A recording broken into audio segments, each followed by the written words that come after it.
Au-delà des compétences techniques, ce sont souvent des qualités humaines et des attitudes spécifiques qui font toute la différence. Sans confiance en vous, vous pourriez hésiter, trembler, manquer des opportunités. Vous laisser influencer. L'immobilier est bien plus qu'une affaire de chiffres et de murs. C'est une histoire de rencontres, de visions, de défis personnels. C'est un domaine où vos qualités humaines sont tout aussi importantes que vos compétences techniques. Hello tout le monde, moi c'est Julien, investisseur immobilier passionné depuis plus de 15 ans, marchand de biens, directeur d'une entreprise générale du bâtiment et d'une agence immobilière et aussi fondateur de l'école des Investpreneurs. Aujourd'hui, je souhaite partager avec vous de l'immobilier concret, de l'immobilier pour de vrai. Nous allons ainsi explorer les 11 clés essentielles qui vous permettront non seulement de réussir dans ce domaine passionnant qu'est l'investissement immobilier, mais aussi de vous épanouir pleinement dans cette aventure. Alors, installez-vous confortablement et prenez un moment pour vous.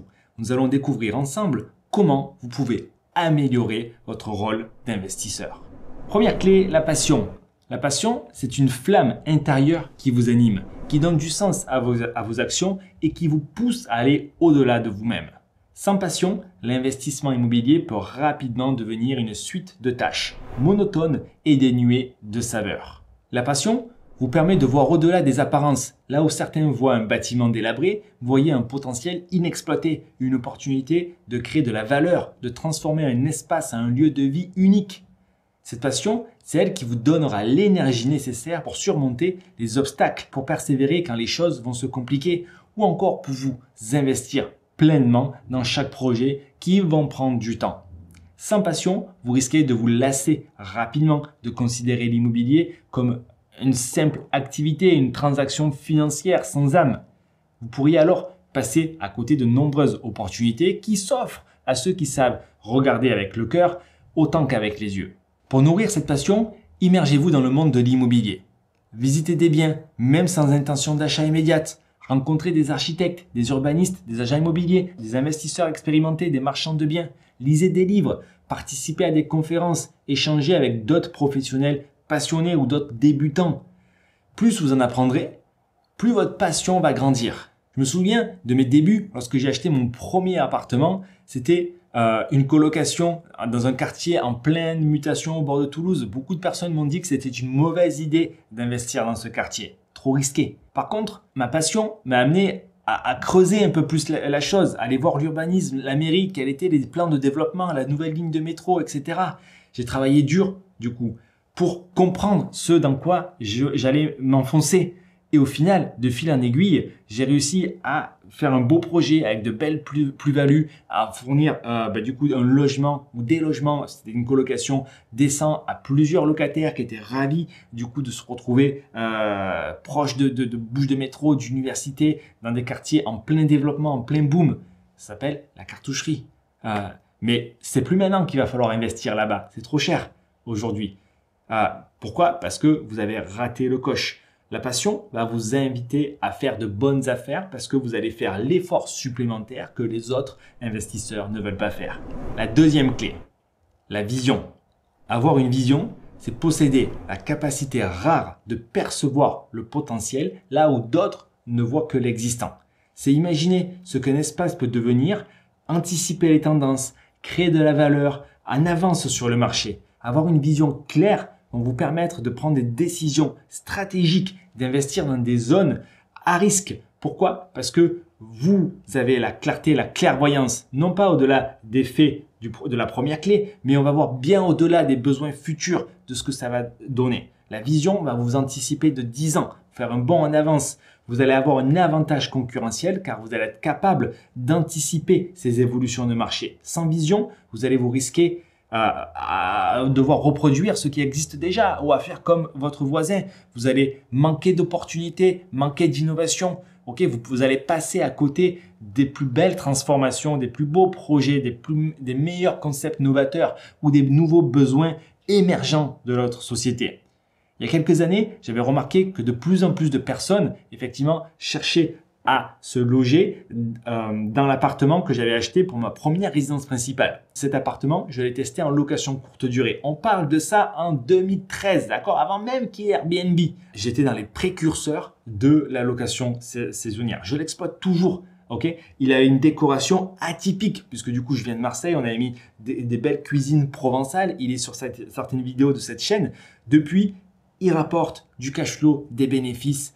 C'est un appartement, c'est pas un immeuble de rapport, mais la vision atypique, logement loué à des salariés en déplacement, qui étaient dans mon cas, qui bossaient pour la même entreprise que pour celle à laquelle je bossais moi préalablement. Hein. Ok, et en ayant cette vision-là, j'avais le besoin, bam, je leur avais mis temporairement loué à la semaine, au mois, avec l'entreprise qui plaçait directement les locataires.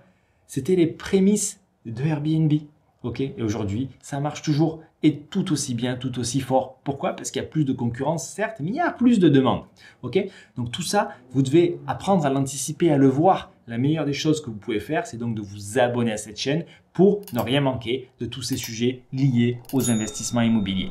La troisième clé, c'est l'empathie. L'empathie, c'est la faculté précieuse de se mettre à la place des autres pour comprendre leurs émotions, leurs besoins, leurs aspirations. En immobilier, elle est essentielle pour créer des espaces qui, eux, répondent véritablement aux attentes des personnes qui vont vivre dans les appartements que vous allez rénover. Cette empathie permet aussi de pouvoir quelque part faire avancer les choses avec différents intervenants, notamment lors des négociations, des travaux, des artisans, l'agent immobilier, le banquier, ok ? Tout en limitant les conflits, vous pouvez penser et ressentir ce que votre interlocuteur a dans la tête ou les émotions qui le traversent. En développant cette compétence, vous allez donc être en mesure de réagir de la meilleure façon, la façon la plus adaptée aux besoins réels de votre interlocuteur, prestataire, partenaire, expert, locataire, acheteur. Okay? Vous pouvez anticiper leurs attentes, résoudre les problèmes avant qu'ils n'apparaissent et ainsi augmenter des situations de gagnant-gagnant, augmenter la satisfaction, la fidélité de ces personnes-là. Sans empathie, vous allez risquer de vous proposer des biens que monsieur et madame tout le monde voudrait. Vous n'allez pas ressortir du lot. Vous n'allez pas marquer les esprits. Vous allez négliger les préoccupations de chacun, créer des tensions, de l'insatisfaction. Voilà, je pourrais vous donner d'autres exemples comme les besoins spécifiques d'une famille, d'un artisan ou d'un notaire qui vont conduire à des situations difficiles à gérer. Si vous ne mettez pas à la place de ce que pense le notaire ou des besoins de la famille ou des intérêts de l'artisan, vous n'allez pas vous comprendre. Vous allez parler un langage différent. En comprenant les perspectives de chacun, vous pouvez construire des relations de confiance, facilitant ainsi la négociation et la collaboration. Pour développer cette qualité, prenez le temps d'écouter activement votre interlocuteur. Posez-lui des questions, soyez attentif aux détails, aux réponses des personnes. Chaque personne que vous allez rencontrer est une source d'apprentissage. En étant empathique, vous allez devenir non seulement un meilleur investisseur, mais aussi une personne plus épanouie et plus respectée. Quatrième clé, la créativité. La créativité, c'est notre capacité à sortir des sentiers battus, à imaginer des solutions originales, à apporter une touche unique à vos projets. Alors, dans un marché immobilier souvent standardisé, la créativité est un atout majeur pour se différencier et attirer l'attention. En étant créatif, vous pouvez transformer des contraintes en opportunités. Un espace atypique devient un loft tendance. Un immeuble ancien retrouve son cachet grâce à de la rénovation. Une vieille maison est divisée dans laquelle on va créer plusieurs appartements. Sans créativité, vous risquez de proposer des biens fades, sans âme, qui vont avoir des difficultés à se louer, à se revendre parce qu'ils vont séduire personne. Et du coup, vous allez avoir des manques à gagner, des pertes, des manques de profit. Vous pourriez également vous retrouver bloqué face à des obstacles techniques ou des problèmes réglementaires, législatifs ou relationnels. Faites preuve de créativité pour sortir du lot et trouver des solutions annexes. C'est difficile parce qu'en France, on n'est pas enclin à la créativité de par une éducation relativement scolaire où il faut respecter le cadre et ne pas sortir du moule. Au plus vous allez être créatif dans toutes les étapes de vie, au plus cette créativité va se développer. Cinquième clé, l'esprit d'analyse. Un bon esprit d'analyse, c'est indispensable pour naviguer dans le secteur de l'immobilier qui est un monde complexe. Il vous permet de décrypter les informations, d'évaluer objectivement les opportunités, de prendre des décisions éclairées. En développant votre esprit d'analyse, vous allez être capable de réaliser des études de marché approfondies, d'estimer la rentabilité potentielle d'un investissement immobilier ou encore d'identifier les risques et les leviers de succès. Vous allez prendre des décisions basées sur des faits et des données solides et non pas sur de l'émotion, du ressenti. Ça va augmenter vos chances de réussite. Sans cette qualité, vous pourriez prendre des décisions hasardeuses, basées sur des impressions ou des risques. Cela risque de vous conduire à faire des erreurs qui peuvent être coûteuses, à perdre du temps ou perdre de l'argent. Par exemple, acheter un bien sans avoir étudié la demande locative peut vous exposer à des vacances prolongées, ou ne pas maîtriser le budget des travaux, ou croire le budget qu'on va vous donner. C'est pour ça qu'il faut vous former et faire preuve de cet esprit critique de façon à ne jamais croire ce qui vous est donné, toujours aller chercher des preuves de par des sites Google. L'information existe aujourd'hui. Il suffit juste d'aller la chercher, de réfléchir et de l'analyser. N'hésitez pas à solliciter l'avis de vos proches. N'hésitez pas à solliciter l'avis de professionnels expérimentés. Par exemple, à l'école des investisseurs, on a des formations, des programmes d'accompagnement, on fait du clé en main. Et avant de faire tout ça, avant de se lancer, on répond à des questions. Posez ces questions. Creusez si c'est fait pour vous ou pas. 6e clé, la résilience. Parce que rebondir face à des obstacles, c'est une des clés réellement qui va vous permettre de surmonter les épreuves. Parce que c'est pas investir dans l'immobilier, c'est pas un parcours tranquille. C'est une rivière de l'Amazone qu'on descend avec du coup un canoë. Donc il va bien falloir être prêt à rencontrer des difficultés, des échecs. C'est pour ça que dans votre parcours d'investisseur immobilier, les obstacles vont être nombreux et inévitables. Retard, chantier, problèmes financiers, aléas du marché. Sans résilience, le moindre imprévu va vous décourager. Vous allez peut-être abandonner votre projet ou vous allez perdre la confiance. Cela peut vous créer des burn-out, affecter votre santé mentale ou votre bien-être.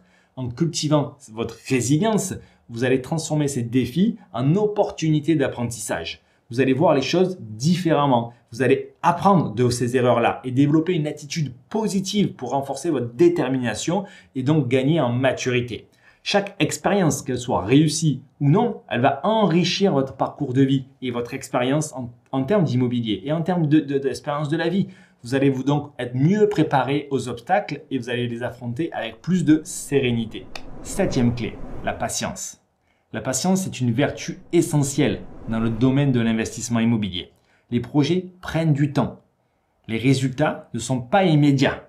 La précipitation, ça peut amener à des erreurs. Et c'est d'autant plus vrai lorsque du coup on est seul à se lancer dans l'aventure sans expérience ou qu'on n'a pas de stratégie adaptée à votre situation. Lorsque vous êtes débutant, vous pouvez penser que la marge de négociation est inexistante ou vous pouvez croire ce que vous dit l'agent immobilier ou l'artisan.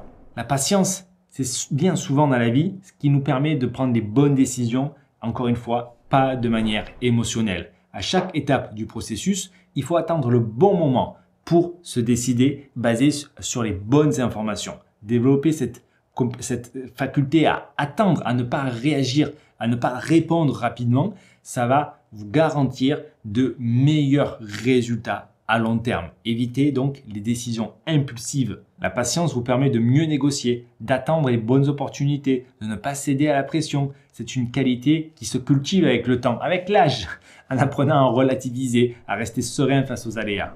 8e clé, l'intégrité. L'intégrité, c'est la cohérence entre vos paroles et vos actes, le respect de votre engagement, l'honnêteté dans vos transactions. C'est une valeur fondamentale qui inspire confiance et respect. En agissant avec intégrité, vous bâtissez des relations durables avec vos partenaires, vos clients, vos fournisseurs. Vous êtes perçu comme une personne fiable, celle sur qui on peut compter. Cela facilite les négociations, les collaborations et cela ouvre de nombreuses portes. Sans intégrité, vous risquez de ternir votre réputation, de perdre la confiance des autres. Je me souviens d'une situation où j'ai découvert un défaut dans un bien que je vendais. Plutôt que le cacher, j'ai par exemple informé l'acheteur du défaut en question, ce qui a sécurisé la transaction et m'a évité de nombreux risques pénaux de vices cachés que j'aurais pu avoir par la suite. On gagne à court terme et on gagne à long terme à dormir sereinement. L'intégrité, c'est une valeur qui se reflète dans toutes vos actions. Soyez transparent, tenez vos promesses, respectez les règles. Cela vous apportera bien de la satisfaction personnelle et professionnelle. La négociation. C'est une compétence clé pour obtenir des conditions avantageuses tout en maintenant de bonnes relations avec vos interlocuteurs. C'est un exercice d'équilibre entre vos intérêts et ceux de l'autre partie qui en fait appel à l'empathie dont je vous parlais plus tôt. En maîtrisant l'art de la négociation, vous allez pouvoir économiser de l'argent, obtenir des délais plus favorables, des conditions qui sont plus flexibles pour vous. Cela va donc être une grande différence dans la rentabilité de votre projet. Sans de bonnes compétences en négociation, vous pourriez accepter des termes défavorables, payer plus cher que nécessaire ou perdre des opportunités faute d'accord. Une mauvaise négociation peut également créer des tensions, nuire à votre image. Pour être un bon négociateur, il va falloir vous préparer soigneusement. Connaissez vos objectifs, vos limites, les besoins de l'autre. Écoutez attentivement, soyez respectueux, cherchez des solutions gagnant-gagnant et faites preuve de créativité si nécessaire. Je me souviens d'une négociation avec un vendeur sur lequel il y avait un élément affectif, il ne voulait pas vraiment vendre au prix. Alors moi, je voulais le bien. Plutôt que me focaliser sur le prix, j'ai cherché d'autres éléments que je pouvais négocier. Par exemple, la taxe foncière, par exemple, les conditions d'achat, les délais. Lorsqu'on va faire des opérations, il nous faut des délais souvent longs pour aller chercher un meilleur financement ou pour mettre en place des préavis, des conditions suspensives. Ou encore, j'avais négocié à l'époque l'accès aux biens. Soyez créatifs et vous restez ouverts. 10e clé, la gestion du risque. Il va falloir apprendre à vous protéger si vous voulez faire des investissements immobiliers de façon stable, pérenne, pour dormir tranquillement. Il s'agit donc d'identifier les menaces potentielles et de mettre en place des stratégies pour les atténuer. En prenant le temps d'évaluer les risques, vous allez anticiper les problèmes. Vous allez prendre des décisions plus sûres et vous pourrez gagner en tranquillité d'esprit. Cela va donc permettre de saisir les opportunités en confiance, sachant que vous êtes préparé aux autres éventualités. Sans une bonne gestion du risque, vous êtes exposé personnellement et aussi professionnellement. Vous exposez votre patrimoine, votre famille à des imprévus qui peuvent avoir des conséquences désastreuses. Défaut de paiement, catastrophes naturelles, changements législatifs, décès, surcoûts travaux. Donc, diversifiez vos investissements sur les types de biens dans différents types de zones. Ça va améliorer votre exposition aux fluctuations du marché. Prenez les assurances de façon à être ceinture et bretelles. Vérifiez la tension locative, vérifiez les prix, constituez-vous une réserve financière. Restez informé des évolutions fiscales et réglementaires. Voilà.